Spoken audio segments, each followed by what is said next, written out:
네, 한미 정상회담이 끝났는데요. 그 결과 이분과 분석해 보겠습니다. 외교부 제1차관을 지냈죠. 최종건 연세대 교수 모셨습니다. 어서 오세요. 예, 안녕하십니까. 일단 좀 그 총평을 해주신다면 어떻게 평가하십니까? 약간 롤러코스터 같았어요. 롤러코스터. 물론 우리 시간으로 새벽이었고요. 저도 오늘 잠을 좀 덜 잤죠, 평소보다. 뭐 오늘 새벽 1시 한다고 했으니 그거 이제 우리 이재명 대통령이 오발 오피스 들어가는 거 그리고 기자들 문답하는 거 보면 되겠구나 했는데 3시간 전에 트럼프 대통령 발 숙청과 혁명의 그 트위터가 떴죠. 뭐야 싶어가지고. 그래서 야 이게 정말 이상한 일이구나. 뭐 끝에는 이게 오해였다라고 본인 스스로 이야기했지만 저는 좀 우리 세계는 우리는 프로그램에서도 우리 얘기했습니다만 생각보다 극우 네트워크 그러니까 대한민국 내에 존재하는 극우 네트워크하고 미국 내에 존재하는 극우 네트워크가 우리가 상상하는 것보다 더 많이 그리고 촘촘히 연결되어 있어서 미국의 대통령한테까지 이상한 정보가 흘러 들어가는 것 아니냐라고 생각하고 이게 오해로 풀려서 다행이지만 그 오해의 근원에 대해서는 한번 짚어볼 필요가 있는 것 같아요. 그러니까 이 뭐 미군 기지 뭐 조사 이 부분에 대해서 이재명 대통령이 설명하니까 바로 지금 그 트럼프 대통령이 얘기한 게 잭 스미스 정신 나간 사람 얘기를 하면 물론 나중에 또 농담이라고 또 그러니까 선을 치긴 했는데 100% 농담이었겠어요, 그게? 그거는 저도 사실 유심히 보지는 않았는데요. 네, 뭐 사람의 심중이기 때문에. 그래서 그 트위터 메시지가 나왔었을 때 그 계좌, 그 아이디는 정말 트럼프 대통령 거였고 만약 그것이 사실이었다면, 그러니까 오해가 아니라 진짜 본인이 그렇게 믿었다면 대한민국의 민주주의와 헌정 질서를 존중하지 않는 미국 대통령을 만나야 하는 우리의 상황은 어떤가라는 약간의 자괴감도 들었고. 아니 그러니까 거기서 예를 들어서 지금 대한민국 상황이 어떤지 주한 미 대사관에서도 계속 본국에 보고를 할 것이고 여러 경로로 한국 상황 알고 있을 거 아니에요.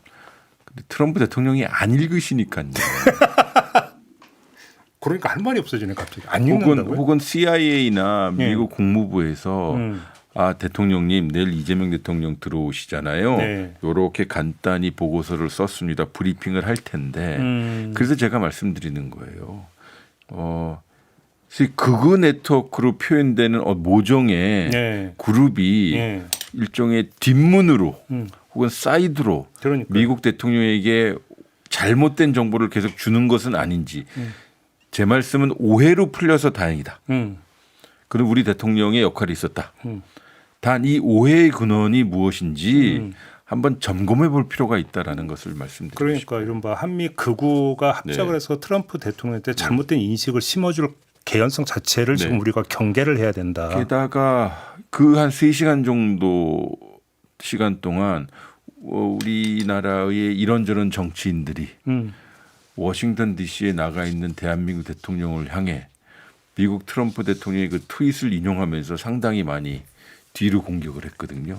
그건 좀 바람직해 보이진 않아요. 알겠습니다. 그건 그렇다 치고 일단 공동문서가 채택이 안 됐죠. 이건 어떻게 봐야 됩니까? 특이해 보입니다. 트럼프 1기 때는 그리고 전통적으로 한미 정상회담을 처음으로 할 때 양국의 대통령이 처음 당선돼서 했을 경우에 정상 공동선언이란 것을 합니다. 그래서 트럼프 대통령 1기 때 2017년도 6월에 문재인 트럼프 때도 공동선언을 하였고 그리고 바이든 문재인도 하였고 바이든 윤석열도 하였단 말이에요. 저는 그래서 이번에 예상을 했었는데 아직까지는 나오지 않았고 나오지 않을 것이라면 이게 소위 뉴 노멀 새로운 것이다. 단 일본하고는 좀 했거든요. 이시바. 요거는 좀 면밀히 봐야 되겠습니다만 제 일감은 그래도 나쁘지 않다. 그래도? 네.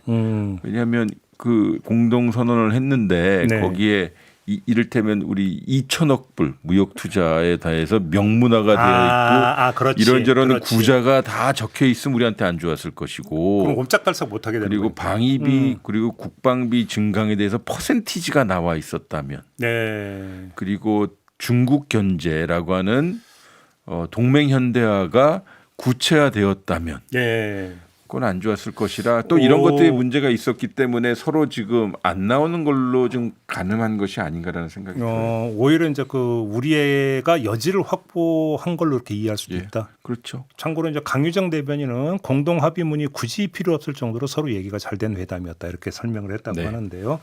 이건 어떻게 보십니까? 이재명 대통령이 페이스메이커를 이야기를 했거든요. 이건 어떻게 평가하세요? 그러니까 그 말씀을 하시기 전에 그 전 문장이 있었죠. 그러니까 제 기억으로는 내가 북한을 관여하면 잘 안 될 것이다. 오로지 트럼프 대통령만이 북을 김정은 위원장을 관여하고 대화를 이끌 수 있는 인물이다. 당신은 피스메이커를 하라. 나는 페이스메이커를 하라 이거예요. 상당히 잘 가꾸어진 매우 논리적인 문장이고 상대방이 들으면 되게 좋은 문장이에요. 준비된 발언이라고 봐야죠. 예. 근데 저는 그걸 들으면서 약간 좀 마음이 저렸어요. 왜요? 한반도 평화 프로세스 문재인 정부 기간에 실무를 담당했던 사람으로서 그간 하노이 이후 혹은 더 심하게는 윤석열 정부 3년 기간 동안 한반도의 남북 관계, 안보 환경이 이제 우리나라가 뭘 해볼 수 있을 정도, 해볼 수 없을 정도로 많이 경직되어 있고 남북이 완전히 이격되어 있고 적대적 분리가 되어 있는 상황이라 대한민국 대통령이 한반도 안보와 평화를 위한 주도적 역할이 많이 줄어드는 것은 아닌가. 우리 때는 소위 한반도 운전자론이라고 얘기하면서까지 김대중, 문재인까지 이어졌거든요. 그 사이에 노무현 대통령도 있었지만 이제는 페이스메이커가 되는 것은 아닌가라는 생각이 들었어요. 외교적 현장에서 미국 대통령을 향해 매우 의미 있는 발언임에는 이야기 드려야 됩니다만 현재 우리 상황을 대한민국 대통령의 발언을 통해서 좀 씹어볼 수 있었다라는 그러니까 지금 들어요. 그 저려온다라는 것은 이 발언보다는 상황, 네, 돌아가는 맞습니다. 상황, 그죠? 네. 이것이 좀 이 어찌 남북 관계가 단절되어 버린 이 상황, 이거에 대한 좀 아쉬움을 좀 말씀하시는 거로 저는 이해를 하겠고요. 그 트럼프 대통령이 통상 합의는 변함없다라고 이야기를 해서 저는 오히려 이건 잘 된 것일 수 있다. 왜 농축산물 얘기 더 이상 안 한다라는 얘기로 저는 이해를 했는데 그것도 아닌가 봅니다. 지금 속보가 들어왔는데 러트닉 상무장관이 뭐라고 했냐면 미국에서는 시장 개방을 원한다. 네. 어떤 거에 대해서 농축산물 관련. 이러면 이건 계속 재계하겠다 이 뜻이잖아요. 지금. 그렇죠. 미국 상무부 장관은 자기 할 일을 하고 있는 것 같아요. 그러니까 알았어 안 할 거야라고는 할 수는 없겠잖아요. 근데 지금까지 이재명 대통령께서 공군 1호기에서 했던 발언 또 그전에 우리 고위공직자들 했던 발언의 총합은 우리는 우리의 스탠스를 지킨다는 거거든요. 그렇죠. 그 스탠스는 대략 두 가지로 점철이 되는 것 같아요. 축산물이라고 하는 것은 미국산 수입 소고기에 대한 원령 30개를 지킨다는 거하고 쌀 개방은 현재 수준을 유지하겠다라는 거거든요. 이걸 가지고 좀 옥신각신하겠죠.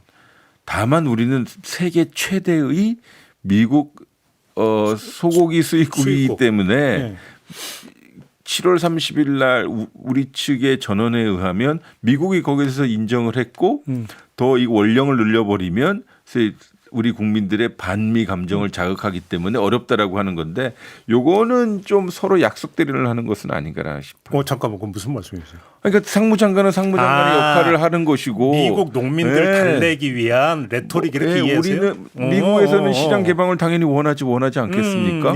우리는 충분히 시장 개방을 했다라고 주장하는 것이기 때문에.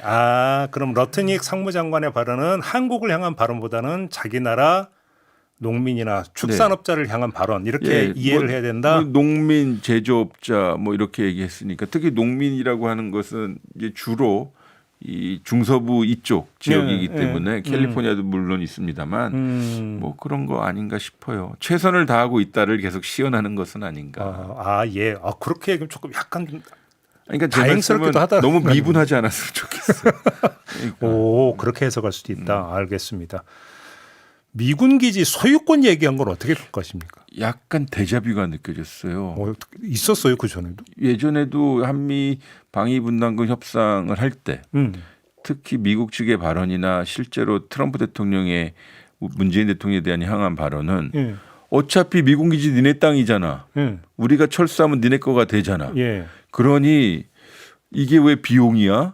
라고 주장을 했었거든요. 어차피 한국 땅인데. 아, 그랬어요. 내가 부동산 업자잖아라고 했었던 발언이 있어서 예. 그러니까 지금 본인은 트럼프 대통령은 미군 기지의 토지가 마치 자기네들이 임대하고 있는 것으로 느끼는 거예요. 아, 그렇게 표현했어요. 영어로 리스라고 했으니까 그럼 리스면 자기네들이 돈을 내는 것으로 생각할 텐데 그거는 우리가 무료로 소위 무상이죠. 무상이기 때문에 저는 그 부분들은 계속 우리가 주입을 한다 해서 트럼프 대통령의 사고방식이 변할 것 같지는 않지만 뭐 미국 국방부와 국무부 우리 국방부와 국무부가 지속적으로 이 부분에서는 얘기해야 되겠죠.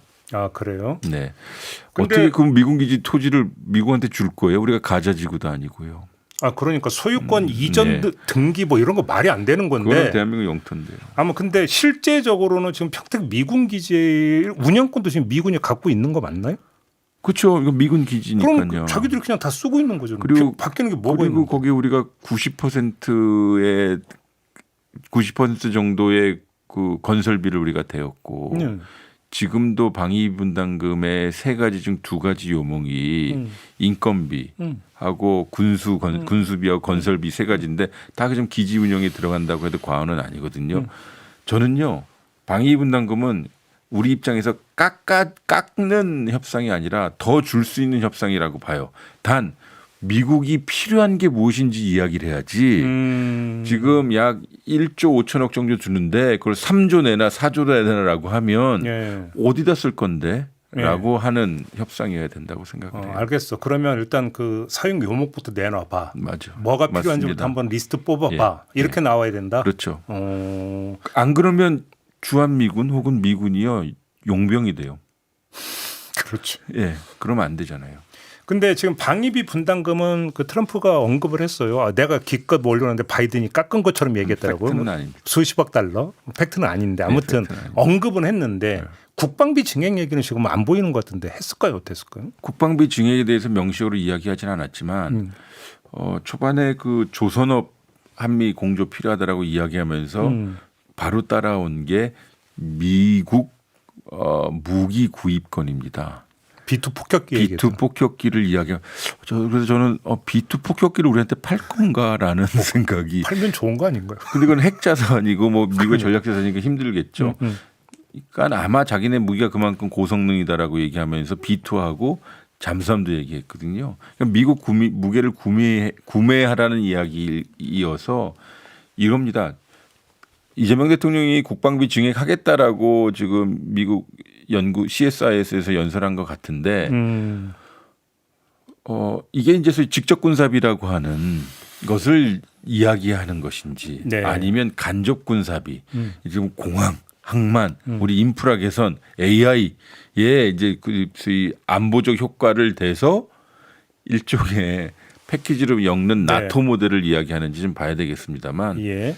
그건 좀 두고 봐야 될 것 같아요. 그래서 이제 무기는 아니지만 지금 대한항공이 대미 투자 70조 하겠다고 발표를 조금 전에 했대요. 그러니까 보잉 항공기 100세대를 새롭게 도입하겠다. 네. 이걸 통제할 수 있나요? 그러면? 아니 이건 민항기니까요. 대한항공. 그럼 이건 또 무기는 또 별도입니까? 네네. 무기도 사야 된다 이런 건가요? 사라는 거죠. 그러니까 국방비가 증액이 되면 네. 그러니까 우리 군의 역량이 강화되기 위해서 무기 자산이 필요하겠죠. 근데 좀 관점을 바꿔서 요즘 K방산 얘기 많이 하잖아요. 그러게 말입니다. 근데 그럼 무기 사라고 하면 그럼 좋아. 그럼 첨단 무기 좀 줘봐 우리한테 살게. 이렇게 나올 수는 없을까요? 우리가? 아마도 이게 바로 그겁니다.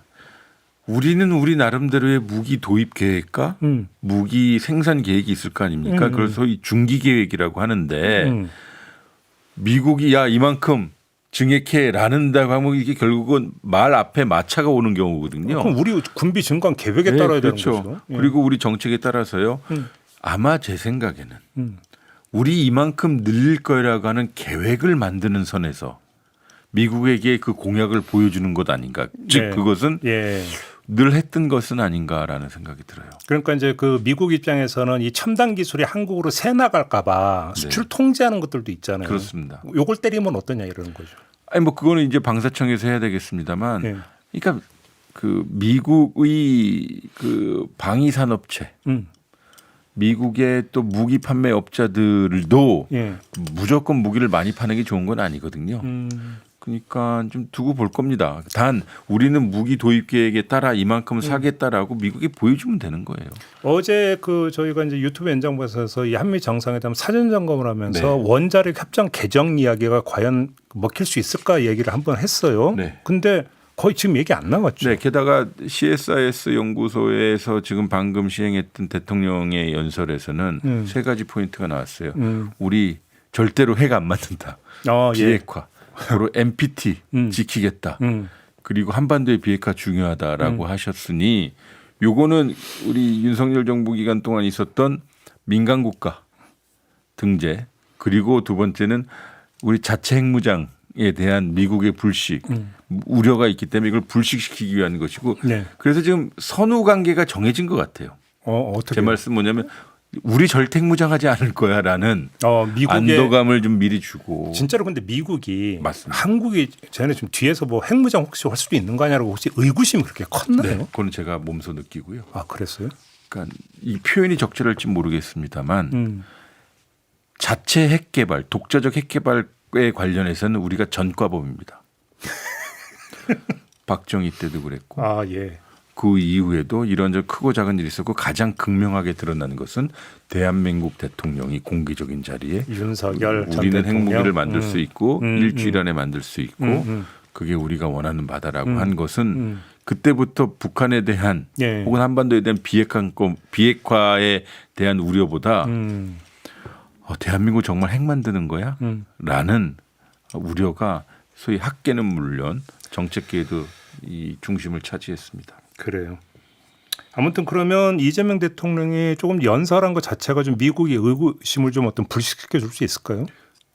일단은 미국의 입장에서는 대한민국 대통령이 바뀌어서 네. 나온 이런저런 정책 중, 즉 북한을 관여해야 된다, 한미 관계 강화해야 된다라는 것은 당연한 것을 이야기한 것처럼 들리겠지만 또 좀 뾰족하다라고 얘기할까요? 도드라진 것은 우리 핵 안 만들게요예요. 그것은 윤석열 정부 바로 직전 정부에 투영되는 그 반사라고 보면 되기 때문에 네네네. 뭐 좀 제 생각에는 대한민국 정책이 비핵화로 돌아섰다라는 긍정적 신호로 접수가 될 겁니다. 알겠습니다. 그다음에 이제 그 대미 3,500억 달러 있었잖아요. 네. 그건데 1,500달러는 이제 그 조선업이었으니까 빼고 네. 2천억 달러권에서 지금 한국경제협회 과거 정경련이죠. 네. 이 유진 회장이 한국 기업들이 1,500억 달러 규모의 대미 투자를 계획하고 있다고 이렇게 밝혔다고 하는데 이걸로 좀 미국이 좀 쟤네 어떻게 할 건가라고 하는 어떤 뭐랄까요? 의심이 이런 제가 것도 알기로는 불식시킬 수 있을까요? 요 1,500억 달러 건은 2천억 불 공헌한 것과 별개 패키지입니다. 아 이거는 뭐 삼성이나 이런 데서 하겠다고 삼성에서 310억 달러 들어가 있고 뭐 SK 하이닉스 이전에 발표했던 거. 그러니까 이미 계획된 것과 혹은 좀 진행되고 있는 것 예. 그리고 앞으로 계획된 걸 패키지를 해서 1,500억 불이 된 거예요. 아마도 그 확대 회담에서 이미 그것은 트럼프 대통령한테 언급한 것이 아닌가라는 생각이 들어요. 이미 우리 1,500억 불 우리 만들어 놨어요. 라고 했다고 저는 생각을 하고요. 예. 그렇기 때문에 뭐 LNG도 도입하겠다라는 것 등등 이야기하면 미국 대통령 입장에서는 만족스럽지 않을까 싶어요. 알겠습니다. 좀 몇 가지 보강 질문을 좀 드리고 네. 마무리할 텐데 이재명 대통령이 주한미군의 미래형 전략화라고 하는 개념을 썼거든요. 이건 어떤 개념으로 이해를 하면 될까요? 두 가지를 동시에 봐야 되는데요. 하나는 주한 미군의 용도 변경에 대해서는 즉 용도 변경이라고 하면 대북 억제에서 중국 견제. 전략적 유연성 예. 이건 안 된다. 그건 안 된다라고 네. 했죠. 그런데 이 주한미 사령관이 그간 이야기했던 것 또 펜타곤이 이야기하는 것은 자기네들이 필요한 것은 하겠다는 거예요. 그러면 이걸 다 합쳐보면 주한미군의 규모가 반드시 28,500명일 필요가 있겠느냐라는 거죠. 근데 이번에도 4만 명이라고 주장하던데. 아유, 트럼프 대통령은 안 아니, 바뀌어요. 최초 입력이 어떻게 그렇게 되는 걸까요? 글쎄 말입니다. 아무튼 예. 어떨 땐 48,000이라고 말씀도 하시는데 28,500명이 소위 매직 넘버 정해진 숫자가 아니다. 만약에 감군하고 역량을 강화하고 그만큼의 작은 병력으로도 대북 억제로 묶어놓을 수 있다면 그거가 좋지 않겠느냐. 단 유연성을 우리가 허락해 주면 예. 즉 동북아에서 혹시라도 발생할지도 모르는 분쟁에 우리와 우리 국민의 의지에 반하는 연류 혹은 거기에 빨려 들어가는 것은 절대 용납 못한다라는 대한민국 대통령의 발언인 것 같아요. 그래요. 또 한 가지 아까 이제 그 이야기했던 피스메이커 얘기했으니까 네. 보강 질문인데 트럼프 대통령이 뭐라냐면 올해 안에 김정은을 만나고 싶다고 올해 안에까지 강조를 했는데 성사 가능성이 있는지고 그다음에 만난다 해서 서로 주고받을 게 지금 있나요? 주고받을 거 없죠. 그러니까 제 말씀은 일단은 긍정적인 것으로는 우리 접수해야 됩니다. 다른 사람도 아니고 대한민국 대통령이 김정은 만나세요라고 하니 그래 딴 사람도 아니고 대한민국 대통령이 그런 얘기하니까 너무 좋다라고 반응한 거고 또 우리는 에이펙이라는 것이 있기 때문에 그걸 걸은 거 아니에요. 예. 마치 우리가 평창올림픽이 있어서 걸었던 것처럼요. 계기로 삼았다는 건데 제가 말씀드린 것은 이제는 뭔가 긍정적으로 뭐가 좀 깔린 것이어서 이걸 현실화하는 것은 예. 대한민국 정부와 미합중 정부의 실력입니다. 그러려면 김정은 위원장 혹은 북한이 원하는 것을 선제적으로 줘야 될지도 모릅니다. 앵커께서 말씀하셨듯이 만나면 뭐해? 뭐가 내가 트럼프를 위해서 내가 무슨 들러리야라고 이야기할 수 있기 때문에 네. 전 만나길 바라지만 그러면 예를 들어서 지금 그간 김여정 부부장을 통해서 나왔던 이런저런 담화의 액기스를 뽑아보면 너희들 우리 만나자고 하면서 그러면 한미연합훈련 어떡할 거야? 그 한미연합훈련. 그리고 너 한미일 계속 공조해서 나를 이렇게 압박하는 거에 대해서 어떻게 할 거야? 이런 것들에 대해서 명확한 입장을 줘야만 나올 수 있다라는 논리적 귀결이 되거든요. 그래서 제가 말씀드리기서 이게 실력이라는 거예요. 그런 와중에 지금 2017년도와 달리 소위 그들의 한국하고 이야기하지 않겠다는 것이어서. 근데 교수님이 한번 촉을 좀 발동해 주시기 부탁드리는데 올해 안을 그 특정해서 이야기를 했길래 해서 혹시나 해서 한번 여쭤보는 건데 북미 간에 우리는 모르지만 뭔가가 지금 오고 가고 있을 협상이 그러니까 협의가 되고 있을 가능성이 조금이라도 있다고 보세요? 제가 아는 한 아닙니다. 아닙니까? 그래서 북미 간 소통 라인이라는 게 뻔해요. 뉴욕 라인, 뭐 동남아 이렇게 있는데 중국도 있는데 그렇게 소위 활동이 별로 없는 것으로 알고 있습니다. 그것은 북한의 소위 평양의 지시에 의해서 이런저런 소위 편안한 말씀으로 드리면 속칭 무시하고 쌩까라 이런 북한은 거죠. 지금 일십하고 있는 거죠. 계속 일관. 왜냐하면 러시아가 있으니까요. 그렇죠. 러시아가 있으니까. 그럼 좀 정리를 하죠. 한미 정상회담에서 그러면 쭉 이렇게 좀 몇 가지 얘기를 해봤는데 새롭게 도출되고 새롭게 합의된 내용이 있느냐? 일단은 이거는 정확하게 객관적으로 평가를 해야 될 텐데요. 일단 이재명 대통령 혹은 이재명 정부에 대해서 가지고 있었던 이런저런 불합리한 시각들이 일소에 해결되는 계기가 되었다. 그랬으면 좋겠다. 네. 두 번째는 그간 한미 간의 여러 관세와 무역에 관련된 이런저런 이야기들이 많았고 좀 불안정한 요인으로 됐는데 이번에 국민의 입장에서 보면 보이는 내용들이 나쁘지 않았다. 네. 세 번째는 한반도 평화에 관련돼서 트럼프 대통령의 관심은 여전히 살아 있고 그것을 우리가 리바이벌 시켰다. 노벨 평화상 타려면 그거는 우리한테 나쁘지 않은 거다. 거기다 왜냐하면 오늘 같은 날 트럼프 대통령이 김정은을 뭐 로켓맨, 자살, 나쁜 뭐 억제, 파괴 이런 식으로 하는 것보다 지금은 나은 그림이거든요. 알겠습니다. 이걸 어떻게 리바이브 시키느냐, 살려내느냐는 대한민국 정부의 실력이다. 마지막 짧게 이 한미 정상회담을 중국도 예의주시했을 거 아닙니까? 네. 어떻게 생각을 했을까요, 중국은? 일단은 오늘 새벽에 있었던 일들을 많이 봤을 거고요. 박병석 전 의장을 필두로 한 우리 특사단이 갔기 때문에 네.